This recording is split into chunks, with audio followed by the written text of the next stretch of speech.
Bill Konkolesky from Mufon. How are you, sir? Great. Thanks so much for having me on. Thank you for being on. For those that are listening, just give some background on yourself. Okay. I am the state director for the Michigan chapter of the Mutual UFO Network. I've held this position since 2004, and I've been a member of MUFON since 1993. So currently 28 years a member of MUFON and 17, almost 18 years as state director. And I got into MUFON because of my personal experiences, my personal sightings, and I found it a very rewarding, supportive group to be a part of, and I wanted to pay it forward for anybody else out there confronting the mystery of the UFO phenomena, and so I've enjoyed my ride up until this point. Awesome. So if you're not familiar with me, I have like a running theory and again, I have no experience in any of this. This was COVID built, right? COVID gave me some downtime. I started watching. So I explained this before. As a child, I was very much into this. And then somewhere in your teens, you lose it. And then, 2017 rolls around, you find out the military recorded some video of this. So that to me confirms strongly something's out there we can't explain. And then the COVID pandemic put me in a position to watch and learn. And so in my theory, and I'll be short on it because I've discussed it in previous, but for me, the Greys are, a theory, they're robotic with the consciousness of the extraterrestrial uploaded and/or some form of advanced AI. And I think we're under a long-term study. I think the purpose of them being here is to study us long-term, which is why we'll have very minimal interaction with them in a nutshell. So in your experience, the things you've seen, what do you feel strongly about as far as what it is that we're witnessing? That sounds very much spot on from my personal experience. And to those of your listeners who may not be familiar with my full resume, I guess, the best way I put it is that UFOs took an interest in me before I took an interest in them. My very first memory in life at age 2 is of a little gray guy coming up to the foot of my crib and staring down at me for a few moments while I screamed for my parents, and my mom just responded that I should go back to sleep, and which I was not even yet asleep. And then the little gray guy walked out of my room, and it's been quite a life since that point. I've had experiences at age 4, 7, 9, 10, throughout my teen years and 20s. It tapered off at about age 30.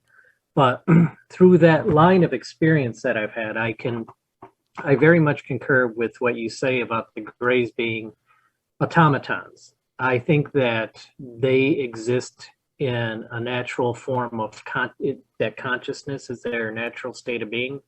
And that when they want to interact with us in that sort of form of consciousness, they do so through taking people out of body, very definitely through dream messaging, things like that. But when they need to physically interact with us, they pop consciousness into the Greys, in the case of my experience, and then the Greys follow out orders almost like puppets. And when they are no longer needed, they're stored away. And then, we're really dealing with, I think, with the case of the Greys, a civilization that is so far advanced, they can pop consciousness in and out of physical form.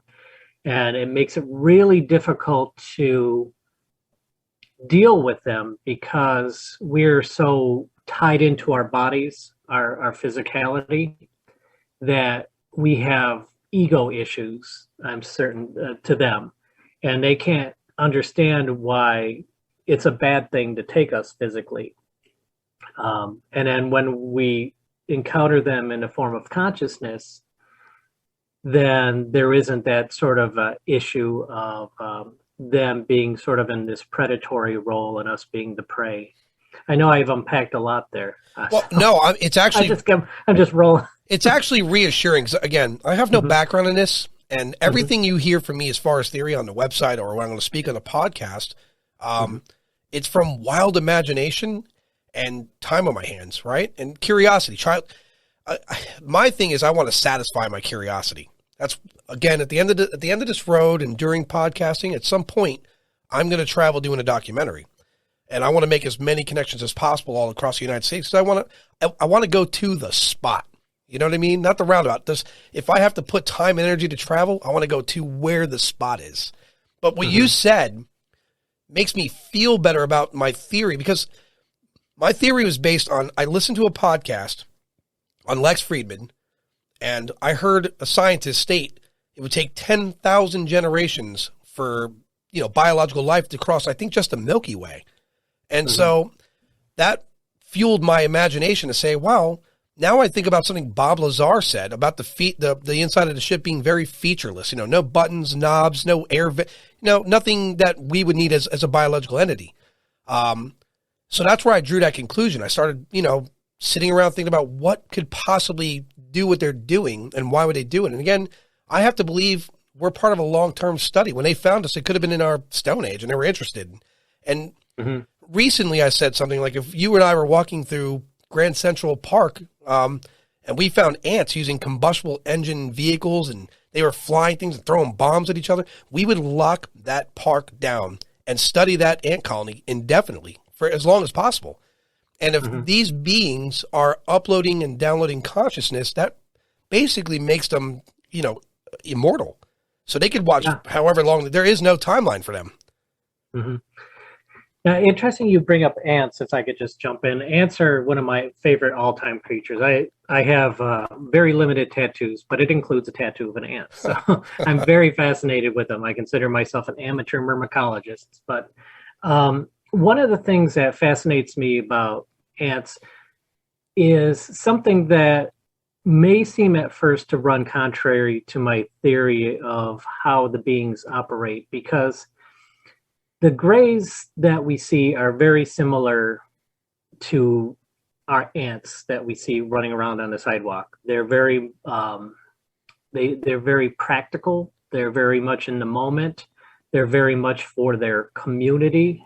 And it seems in many ways that when we experience these grays in action, we're seeing something that is like basically ants. But in a nearly a very drone-like experience, right? And so I think one of the reasons that I've been drawn to ants is because they remind me, even as a child in my experiences, of these grays. Now, if you take a planet, we'll just say a planet in our universe or whatever that evolved from insects, what their culture would be like. They would make technological developments, but they would still remain essentially ants. They would remain as insects. I mean, the ant culture, if that's what you want to call it, has survived for millions and millions of years.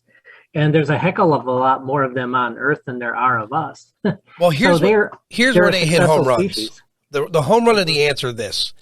They don't, for the grays, the big thing about the grays, again, led me to them being some form of a robot. No distinction between one another. No emotional output.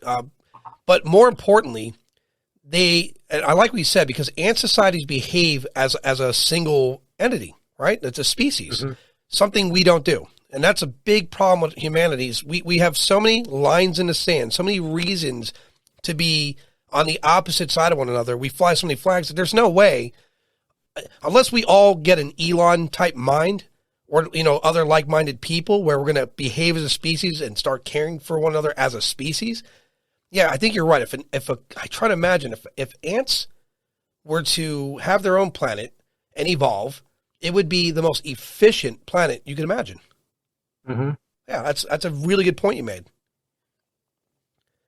In your experience so far, with you having the grays, did you sense fear? Or are there other senses what's the initial outcome every visit you have, or had, I should say? Well, it doesn't matter if it's a physical or if it's non-physical at the outset. They don't come.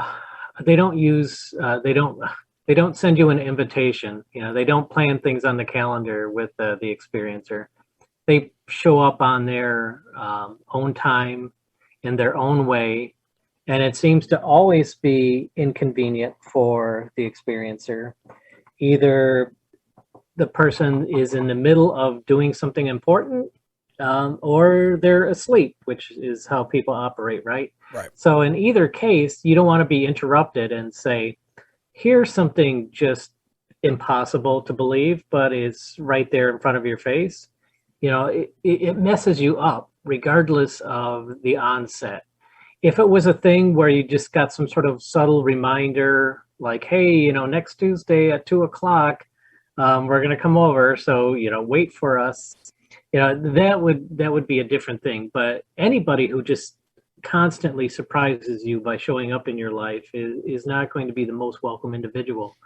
And, you know, you take that to the extreme here because of the alien, you know, excuse the pun, nature of what they are. So even people who have positive experiences with them, you know, it's one thing to see a UFO off in a distance, but if they're up front and close and personal, you know, there's always that tension. There's always that fear.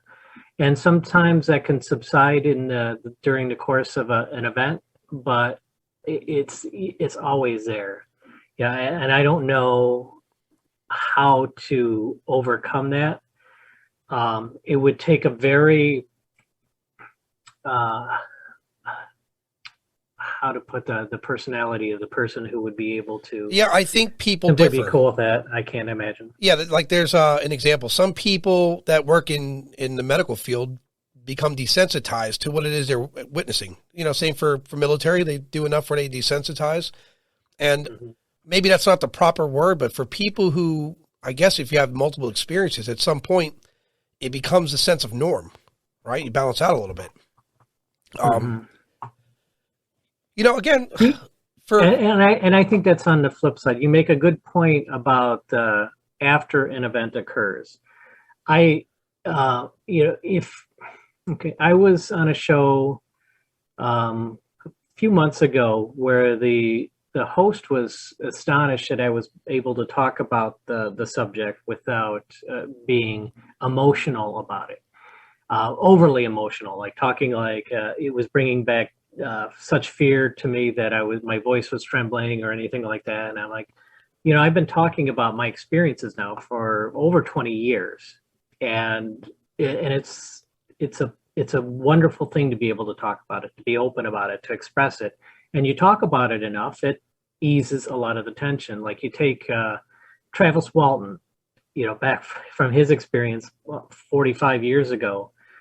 Whenever you see him do an interview, he doesn't relive that terror. It's afterwards, you know, if you have enough of these, if you talk about it enough, like any negative experience, I suppose it takes the edge off of it.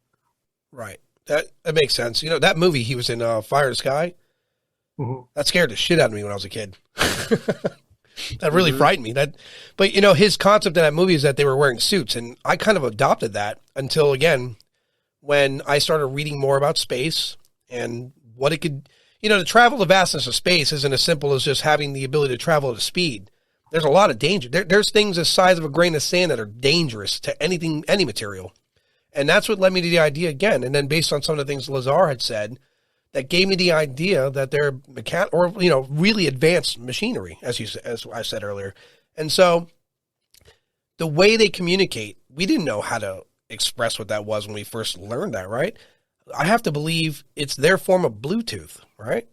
Because, that's a great analogy. Yeah, because that's one of the other theories that came up, and especially when now we have a lot of the things we thought about things in the past as we advance in our technology explains more of what we couldn't explain then. You know, when they're speaking telepathy, you know, I had a hard time swallowing that for years, but then we get Bluetooth. And then I realized, well, if they're really advanced, of course Elon's going to put chips in people's brains eventually, you know? So, yeah, there's no doubt they have some form of Bluetooth. That might even explain how the entity itself controls the ships. There's no buttons, there's no knobs. It's all based on Bluetooth. and a consciousness is uploaded is nothing more than a service computer. I mean, our brain is our computer, you know, and that's why the way you speak of your experiences versus the people that get overly emotional, your computer's set up differently than the other people. Not everyone's computer is the same. And when I reference that, I mean the brain. So, yeah, absolutely. I could see it being hard to resonate with people. So again, to your experiences, you became a MUFON researcher. You've been doing that for quite a while.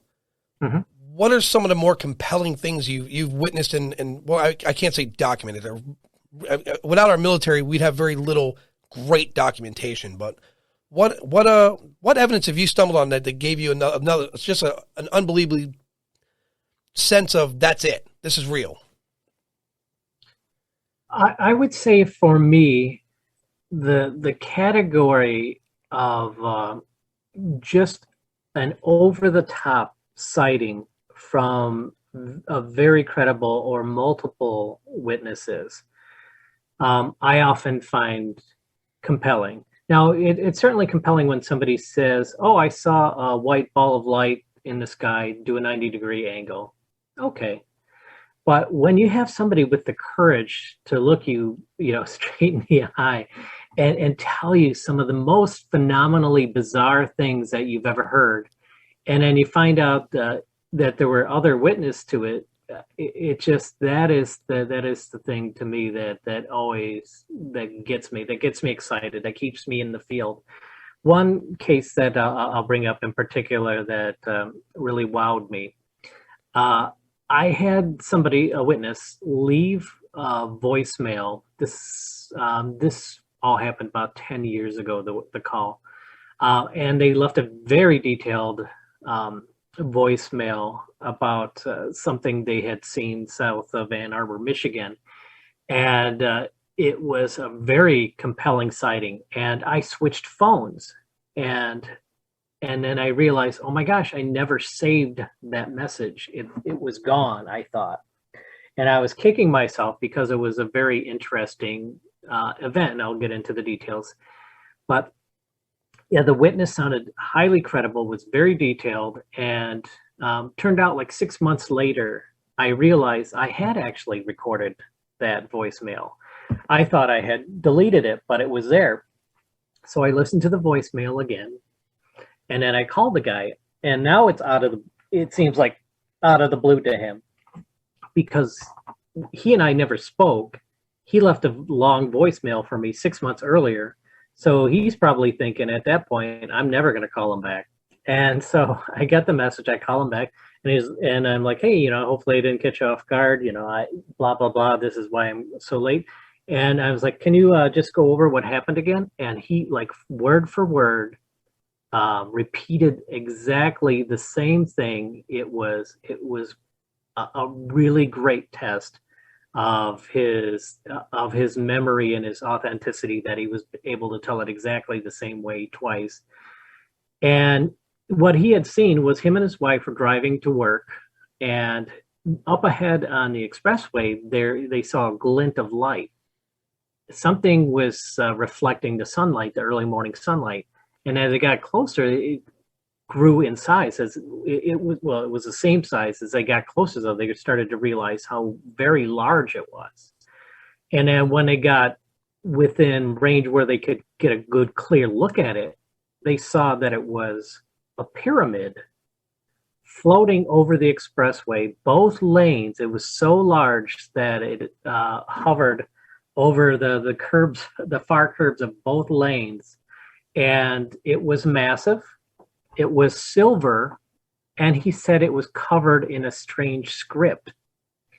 And below it, the bottom of it was all black with two white lights. And it was just hovering there. And so most of the cars around there, well, there were a large number of cars just pulled over to the side staring at this thing. Some cars decided to keep going. They let traffic flow, and some cars just drove under it and kept going. And while all these people were looking at it, he said, then it suddenly jerked a little bit. It turned to the side ever so slightly. And everybody realized, oh my gosh, this thing, moved. And they started freaking out. They were all hiding behind the cars, he said, and some of them drove off. And then it started to spin in earnest, just spinning around and around and around. And then it started to levitate and started to quickly fly off, and then pew, just shot off at supersonic speed. And just literally a few seconds later, 2 fighter jets flew over the road and kept going. You know, Yeah. I've heard about that pyramid. So the pyramid thing goes back a long time ago, right? Along with the triangles and the cigar shapes. And people want to discredit that. But, you know, again, the military is recording this now. This is seen. As you were describing the pyramid, I legitimately just watched a video not long ago on a military ship. They were recording these pyramids just hanging out over the ship. A military ship, nonetheless, right? And they're being recorded. You know, the more I hear these military descriptions, like David Fravor's Tic Tac, the military pyramids that they've recorded, the thimble, and you look back at the reports in time, I hear people, that's another thing. They want to debunk and discredit. They're like, well, why there's no consistency? Like, well, how many of us drive a bus around all day? Or is there a variety of cars? You know what I mean? Like, you don't see us all driving the identical car around. And as like their technology and ours, it evolves. They made a new model, the brand new 2021 model, or whatever that may be. Exactly. You know? It's the same analogy. So you can't go back hundreds of years like, well, why are they so inconsistent? Like the Tic Tac, if you really read about what David Fravor describes, and then you look at these reports of the cigar-shaped ones and the drawings, it's pretty damn it's identical, right? Mm-hmm. So the concept, so what do we know? What is the purpose of that vehicle? We don't know. Maybe it's a bus. Maybe it's transport. The thimble one, that goes back a long way.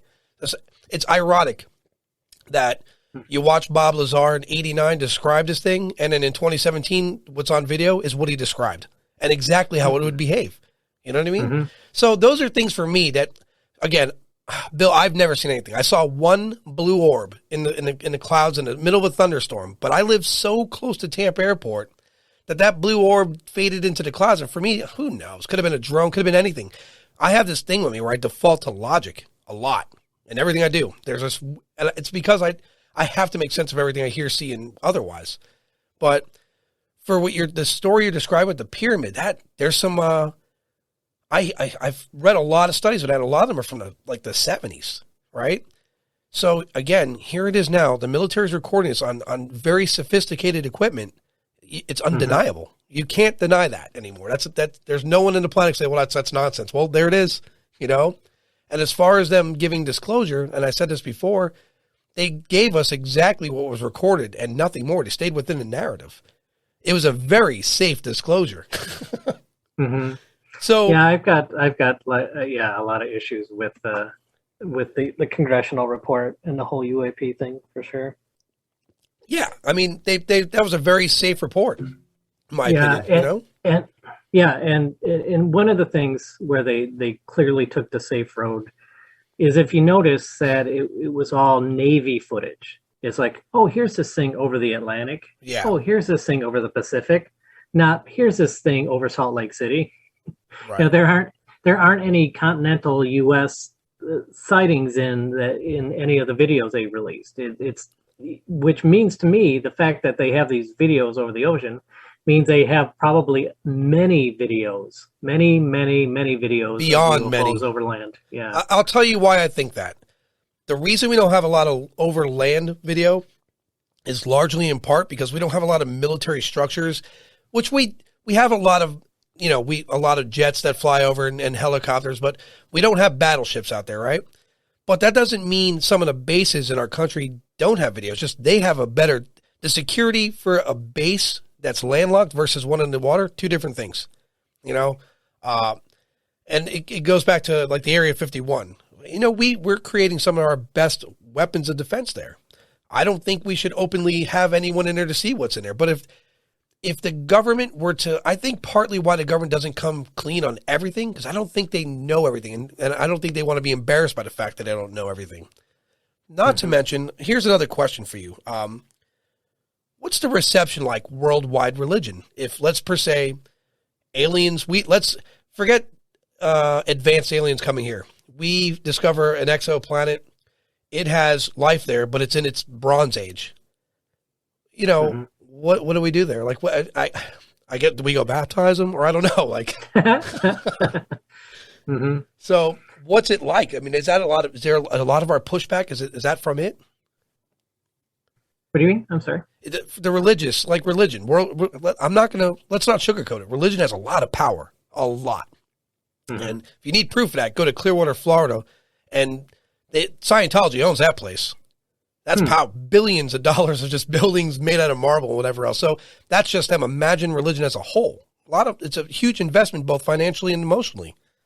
Hmm. So do you think there's a lot of pushback and resistance from full disclosure because of maybe that? Yeah, it's, with that, you almost have to go religion by religion and give them a sort of a ranking of how cool they would be with disclosure. But I would say the overall effect of religion is to sort of keep down the rate of disclosure, certainly. It would challenge a lot of people's religious narratives that they've been taught, that's there's no doubt. One of the problems with the UFO phenomena is that if you see a UFO and it's a beautiful sighting, no doubt that this thing is just absolutely phenomenally bizarre, and it proves to you that there's extraterrestrial life. And you go and tell your neighbor, hey, I saw this UFO, and you describe it in detail to them enough so that they can pretty much grasp what it was that you saw. They've got a quandary now, because maybe their religion doesn't buy into the UFO phenomena, or their worldview, or they never really thought about UFOs. You are asking them to change their mind about everything they know and have learned and have experienced all through their life, just to believe this story that you're telling them that they can't prove. That's a good point. That's a good point. So you tell somebody about a UFO, or having to help you if you had the contact experience, try to talk to people about it, and then maybe they trust you, and maybe you're the type that they believe everything that you tell them, but then they're put on the spot. You had that moment where you say, can't deny this, but until they have that firsthand experience, you are you are throwing them a curveball. And what I find a lot of people do is they sort of quarantine stories like that. Right. They'll remember some base details, but they don't think about it. If you bring it up, they'll listen politely in many cases, but then they're just like, geez, this puzzle piece doesn't fit into my puzzle. I'm just going to stick it back. It's true, because as a kid, I grew up in a Catholic home. My mom, family Catholic for the most part. And I remember asking my mom, or maybe it was my aunt, one or the other, about why are we different from one another? Why are there Asians, blacks, why? And so somehow that led to the story of the Tower of Babel. Mm-hmm. And how, we were trying to find heaven and he struck it down, et cetera, et cetera. And, I guess as a kid, you could swallow that, along with Santa Claus. And then you watch NASA at some point as a kid, and they're going up into space like, well, wait a minute. These guys are going way past that tower, right? And then as you get older, this thing in my brain called logic starts, and I'm not doubting religion. I doubt nothing, because I don't know enough of anything to doubt anything, right? For all I know, God's there. He made aliens, planets, everything, and he thinks we're bozos for forming these insane rules of why we should be divided. But, when you hear these things, I guess if you're a die-hard believer and you're not making room for any sort of evolution, I guess that would have some pushback. But ultimately, it doesn't excuse the government from not like a full disclosure, because our government does plenty without the regard of religion. I mean, plenty. What do you think? Why do you think we have not a full disclosure from our government? And we're going to play on a hypothetical that the government, let's say they know everything. What prevents them from full disclosure? Yeah, it doesn't make for effective leadership, because you're entering this wild card where the government would have to admit, here's this power that's greater than us. We can't do anything about it, but we're just going to pretend it's not there, and live your lives as you always have. It just doesn't make any sense. You would be told that just live a life of make believe. Just make believe that there isn't beings from another world coming here, visiting us, and can do anything they want with us. Just forget about that. Just ignore that and go on and live your life. Sad, really. It's sad and because see how that goes over. Look how we are as a species. Mm-hmm. We have, let's say I got a brand new Samsung phone, brand new, and I hear or even see an advertisement of a newer one, I automatically want that. Or not me, but society. We need that, right? Mm-hmm. We're pretty accepting of change. Like, in fact, someone told me the reason we had technology for these smartphones long before they wanted to gradually introduce it. I think that's nonsense. So we embrace as a species, we embrace technology. We embrace change. And well, you gotta, there's I think the big difference here is when you talk about a new phone, you're talking about a new level of empowerment. Right.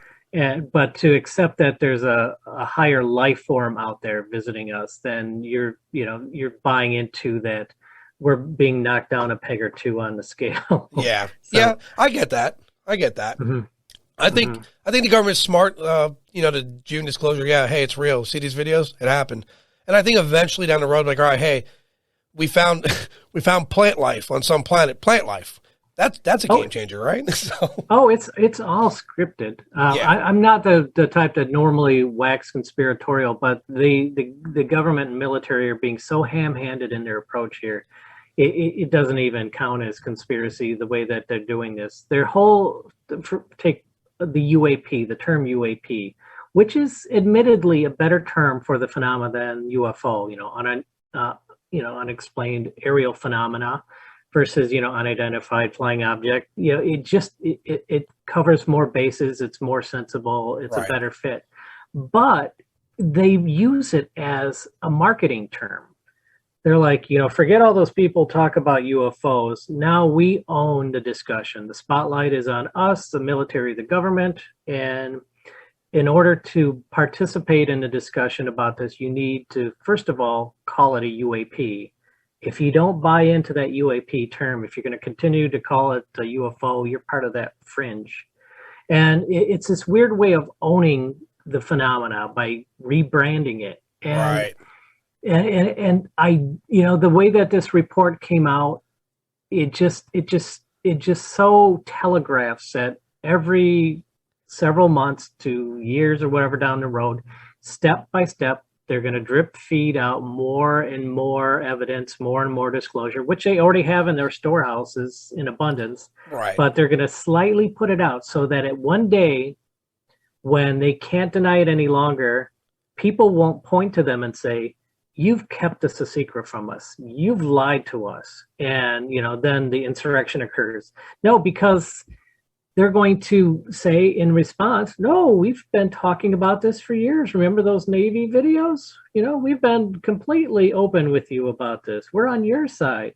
That's what this is. This right. is a big CYA effort that's going to take probably more than 10 years to get to the point where people are going to start to think, oh, okay, this phenomena is real. The government is on our side. Okay, what are the next steps to, in this process? Yeah, so for me, for alien life, if it exists, advanced or otherwise, I'm okay with that. But again, with this podcast I'm doing, I do intend to travel and do a documentary on everything paranormal. Obviously I talk about other subjects. I have health on the show as well, but for me, aliens that's an easy pill to swallow. It's where, like other people that they're in a ghost. Again, I don't deny, I've just never witnessed anything, but I think I'd be more afraid of a ghost than an alien because an alien, they have an agenda. They're a physical thing for the most part, where a ghost could sit in your house and, sing YMCA forever and bother you till you lose your mind. You can't do anything about that, right? So it's this investigation for me it's gonna be a long road. Like people like yourself and other Mufon and other investigators I speak to. I definitely want to get hotspots. So in your investigations, and I know you have where your region to, but where's the most activity outside of the ocean? Might I add, just in like landlocked activity?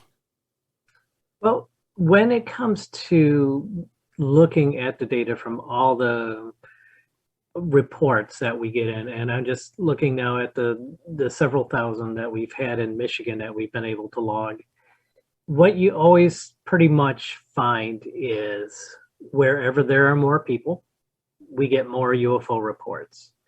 We have a software where you can plot, say, hey, give me the last 100 sightings. You'll always get a population map. And with regards to time of the year, it's a pretty constant flow all year round. We do get a couple more misidentifications around the 4th of July, but that's minor. And the phenomena is everywhere at all times. And regardless of the state director that I'm having a conversation with, some people will say that there are certain geographical areas which make it easier to see UFOs.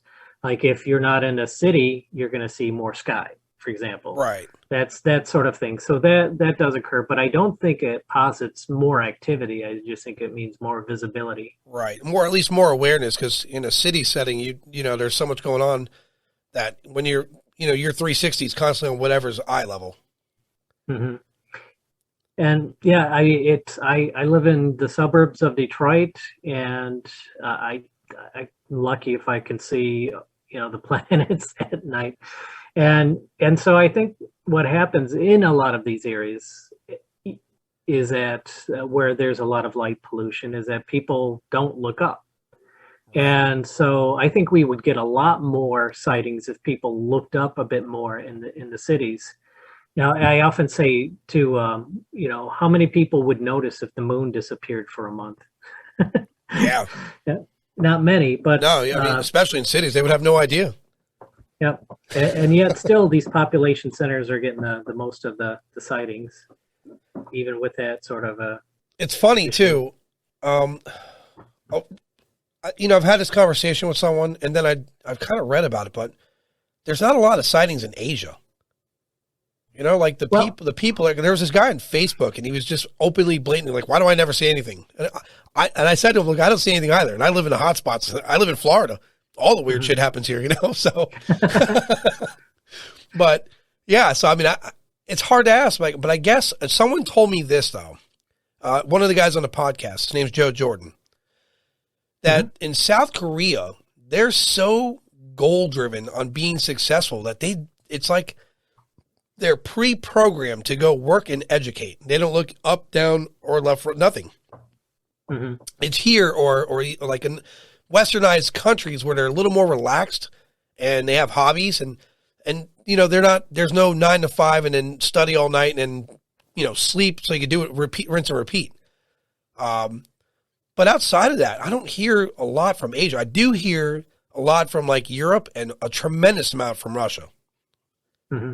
So, and they do have their own homegrown organizations there that investigate the phenomena. So I think more is going on than we hear about. But yeah, Mufon is in 40 countries. We've got over 4,000 members right now. But most of it is in the Western world, if you will. Right. And not a lot of representation in Asia. So when you're investigating, like let's say a sighting or an abduction, you have of course there's a protocol MUFON runs by, but do you have your own kind of protocol? Depending on how to interpret your question, I'm going to interpret it this way, and that is when I'm listening to somebody tell of an experience. If you've heard as many UFO reports and contact reports as somebody who's been a UFO investigator for years, there are some very easy early tells when somebody's telling you something where you can sort of gauge their sincerity, how confused that they can get repeating a narrative. And there's a lot of little tells, just the way they convey a story. Right. And so it's what I like to call yellow cards. And I don't call them red cards, red flags, pardon me, because I think that's too strong of a term. But like, say somebody shows a UFO, like I just take for example a UFO video. If the individual bypasses any sort of investigator and just pushes it out onto YouTube or TikTok, or if they just dump it in social media, that I think is a yellow card right there, because they are not questioning what is happening to them. They're pushing it out there. There's this degree of ego that goes with a lot of these yellow cards. One of the things is if somebody happens to catch this UFO and it's in the center of the screen, that's going to be a hard thing to do necessarily when you're trying to film a UFO. How much the camera shakes, and just a lot of little things. So on that one thing you said, by the way, that very thing you just said about the camera shake. Listen, here's the problem I have when I'm watching these mysterious videos, whether it's Bigfoot, UFOs, ghosts. I wait to see that shake because we all know what the adrenaline dump. Sorry, your body's reacting, it's dumping adrenaline. So if you're having an emotional response to something, that you're going to have that adrenaline dump. Yep. And so many of these videos, like especially the Bigfoot ones, these guys are perfectly still. They're like, hey man, like you're not selling me, There's the only real one video I saw with this guy with this entity in his house, like maybe a ghost or whatever it was, broad daylight. And he recorded this because he actually was initially recording the room, I believe, because he heard something and he was just recording because he thought he was losing it after like all day of going through it. And when you saw that thing in the video, that guy, that big dude, ran out of the house. No, he didn't steady the camera. He didn't try to get the best shot. He ran, and you hear in his voice the breathing and the shaking in the camera. You could hear the adrenaline. You could hear the fear in that man. Was that the video where the head was like upside down, peeking through the doorway? Yes. Oh, that's creepy. That ruined my entire weekend. Whoever the guy is, thank you for the video. You're the one. I really put a lot of faith behind you because it scared the life out of me, and you could see the absolute fear written on him. So there was that guy had, I'm sold. I'm sold. You know what I mean? But as far as like some of these other videos, I don't know. Like there's amazing shit I could do on my computer right now. If I really want to sit down and put an image in the sky or against some trees, it's pretty remarkable what I could do on my computer. Thanks to my brother, by the way. Yeah. One of the Mufon trainings that we went through, somebody showed us, they're like, okay, so after years of seeing people try to badly Photoshop UFOs into pictures and videos, watching this video, it was pretty remarkable. And like, that looks like it's part of the environment. And it didn't seem right, but it looked perfect. And he said, the reason why you're not seeing little pixels around it, or, why it looks so natural as part of the environment, is not only is the UFO reproduced here, but everything. Oh, the trees, it's all CG. Yeah, I mean, listen, man, if you see what video games look like on PC now, soon we're not going to know what the difference is, right? It's getting there. For me, I don't know. Like, again, when I do this documentary, I said this before, I don't plan to sensationalize anything. So I apologize in advance to whoever watches it. It's either going to be stunning because I build this network with, per se, you and others, and I find great stuff, or you're going to see me sitting there staring in the dark because I'm not going to add any interest where there's no interest needed. It'll be the most organic documentary possibly. I'm not going to feature myself in it. It's just there to study and document, right? Now here's the flip side of the coin. What happens to me when I actually see something? I don't know. I default to logic a lot. Like, again, I was telling you, I saw that orb. 4 days of me thinking in my head, like, what the hell did I see? What could it have been? Where was Jupiter? You know what I mean? I was trying to map out all these things. And the only thing that took it away is because it was very blue in nature. So then I figured maybe it was a white light and the clouds are gray and it gave it a blue effect. So what happens to me after I actually see something? I don't know. I have no idea. I mean, I'm one of those. The old me was, and I repeat this a lot, but the old me was, it's got to be in a cage or dead on the table, or else I don't believe it. You know what I mean? But again, after this, the military videos and talking to more people like yourself, people, you have to make room. You must make room for whatever it may be, and investigate it rather than, bash it. Investigate it. There's no harm. There's no bad information so long as you know how to filter it correctly. So, one final thing before we wrap up. Well, actually, I'll say two. One, a case that you found so intriguing, and then on the same note, a case that had you don't want to return to that place ever again, if that even happened. Okay, so yeah, two instantly came to mind. I think might be good examples. One, there was this gentleman in Highland, Michigan. This was in 2004. He calls me up, and no, 2005. Pardon me, March 2005. He calls me, and he is remarkably shaken up about something that happened to him 6 months earlier. He said he had been eating at him, and he had it had just struck him like, oh, there's people I can tell about this. I want to tell people.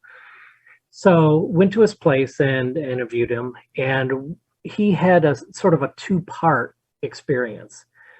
The first part was it was nighttime. He's driving home about 10 p.m. on this winding road with tall trees. And as he's driving, he suddenly finds himself under a black triangle. And it's just hovering there, silent, motionless. He said it was about the size of a sports arena, so pretty big. And it freaked him out, and he just drove home. And he had an awful night, and he could barely sleep. And so the next day he slept in. He even took an afternoon nap, which he said was unusual for him. So the next day, he's getting up from his afternoon nap about 3 o'clock, and he looks out his bedroom window. He's on the second floor of his house, sees what looks like a car driving over the tops of the trees at the edge of his property. And he looks at it, and he's like, it's moving about the speed of a car. It's about the size of a car. It's this black wedge shape, and it's got three little red spots on it, and which he assumed were windows, and no wheels, and it's just hovering over the tops of the trees. And he watches it until it disappears. He's in this semi-rural area. And so then he collects himself, because he's still freaking out about last night, let alone what just happened to him. He walks downstairs into his kitchen, and there it is parked in his backyard. And it had three red portholes. He said had some with a red light coming out of it. That's what the red was. And it had a gas in it, and he could tell somebody was moving around inside, but he didn't get a good look at him. And he said it was parked there in his backyard right outside the window for an hour. Jeez. And so, all the obvious questions you're asking him right now, did he take a picture of it? Well, he said that he didn't want the thing to think that it was a weapon that he was holding up. Right. So then I said, well, did you try to call anybody? And he said, well, after watching it there for several minutes, I had the assumption that it was maybe stuck, like it needed repairs or something like that.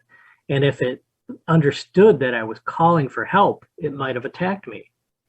So I said, so what did you do? He goes, I sat there and watched it, and an hour later it slowly levitated up and flew away. That poor guy, they bored each other to death. In a staring contest for an hour, and he lost, so he took off. So so when we got there to his place, we brought, he said that it landed. So we're like, okay, let's see if there's any proof that it landed. But in March, winter of Michigan, there's snow. There was a lot of snow all over the place, and we couldn't see anything that might have been there. And we brought our antique radiation equipment, detection equipment, as I like to call it. And obviously we weren't going to pick up anything. And I says to him, I'm like, okay, we can come back in a few months when the snow's done, everything's dry and everything. He's like, no. He's like, I want this out of my life. He goes, I'm dumping this on you. This is yours. This is, you can think about this now. I'm doing this so I can pass it off and forget about it. And he, as a witness, was the most emotional witness I'd ever met. And I could tell he was seriously shaken up by what he's seen in his experience. But if there's a time, I could tell you about the other one that on the other side of the spectrum that I didn't quite appreciate. Before you get to that one, uh-huh. Here's the beauty about Michigan. Had that been Florida, there'd have been one or two reactions. One, the bozo would have walked out there and said, "Take me with you," or they would open fire on it. the two reactions from here I come to mind immediately. And I'm that idiot that walks up like, "All right, let's talk about this." You know what I mean? Because people ask me, like, what if aliens showed up in your house? Like, well, if they're willing to communicate, look, I'll barter. You want to probe me? That's fine. What do I get out of it? You have all this technology. What? Make me smarter. Make me taller. You know what I mean? So I for him, I can understand, man, like what a shock. That's, something's just sitting there and you're having essentially a standoff, right? The guy's probably terrified standing in one spot. And whatever's looking at him is probably like, what's this thing going to do? I mean, is it going to entertain us? Think about what that is. Like, imagine when we're doing a study of ants, we're sitting here staring at them. And if you were studying ants tomorrow and they were just staring back at you, you'd be like, well, this is dumb. I'm out. But yeah, go ahead. Next story. Sorry. Yeah. So this guy tells me that he's got a picture of a gray alien that he took in his basement. And I said, yeah, can you, just send it over via email or whatever? And he's like, no, I can't. I'm like, well, can you snail mail it to me? He's like, no, I'm not letting go of this picture. He goes, I'm afraid of what will happen. He's like, you have to come to me to see this picture. And to me, that's a big suspicion there. Yeah. So he just happened to live down the street from a friend of mine. He lived an hour and a half away, which is way too far to trust somebody on something like this in most cases. But he happened to live, just like I said, a street away from a close friend of mine that I hadn't seen in forever. So I'm like, okay, I'll go visit her and, make time to see your picture. And so he shows me, he brings out the picture and he shows me this wood panel wall in his basement. And I'm looking and I don't see anything. It's just this wood panel wall. And he says, look at the knots in the pattern. He goes, do you see the eyes? Huh. I'm like, you brought me an hour and a half, I'm thinking, to look at this pattern in the wood grain in the basement, panel. And he's like, yeah, look at that pattern. That just doesn't happen. I'm like, jeez. Yeah, it does. And then I wasn't rude to him because I mean, if somebody makes a claim like that, has you come to his, he could be potentially dangerous. So I was polite. No, you just nod at that guy like, hey man, that's wow. All right, I'm going to report. I'll get back to you. And gone. and so he's like, where can we go with this? I'm like, oh, sorry, let's just keep this secret. And then when I found out what he does for a living, he installs wood flooring. Oh, so, my God. So yeah, he should daily see that, right? I mean, that's a reoccurring thing. So he's probably at work telling people, get back to work. They're staring at us. All right. They're staring. Yep. So exactly. That's it's unfortunate that someone reports you. I'm sure doing what you do, you stumble across that a lot. Listen, when I started the website, I started getting email because I was asking people, said I'm going to be doing a podcast, and I would like to speak to people who had experiences or were in the know, et cetera. And I got novels were sent to me, novels of information that half of them I got through about 2 pages. Like, wow, this is insanity. But then there's a few where it's like a page. So I'm going to have this woman on eventually, right? She has time coming November. She gave me bullet points with dates, times. Like it was like almost like she was going to a meeting and she was making a presentation, right? So it was compelling. And I spoke to her on the phone and we're going to set her up in a podcast. And she had a few incidents in her life, I guess an encounter, but you could hear in her voice. She's totally with it. Then there's other people I'd spoken to where they're, I'm not going to go into details. It was pure insanity, but of course with humanity, there's going to be two sides of the spectrum every time. You know what I mean? If I tell you right now that I threw a rock in the water and it skipped 4 or 5 skips in 10,000 years, that thing hit the water, killed everything in it, bounced out, knocked over 4 billion. You know what I mean? It's just unfortunate, but it's how we are as a species. Mm-hmm. But outside of that, Bill, I enjoyed talking to you a lot. Oh, sure. And sometimes, I cover so many bases. You can see. Well, no, it's good though. It's good. Mm-hmm. And so again, for you and I was, building this little network, I'll have you on again. And then, you know, whenever you get interesting cases or you want to talk about anything at all or anything crosses your mind, contact me in a heartbeat. We'll talk. Sure thing. All right, Bill. I enjoyed having you on again. I'll stay in touch with you, my friend. All right, man. All right, you have a good night, sir. Thanks so very much. You too.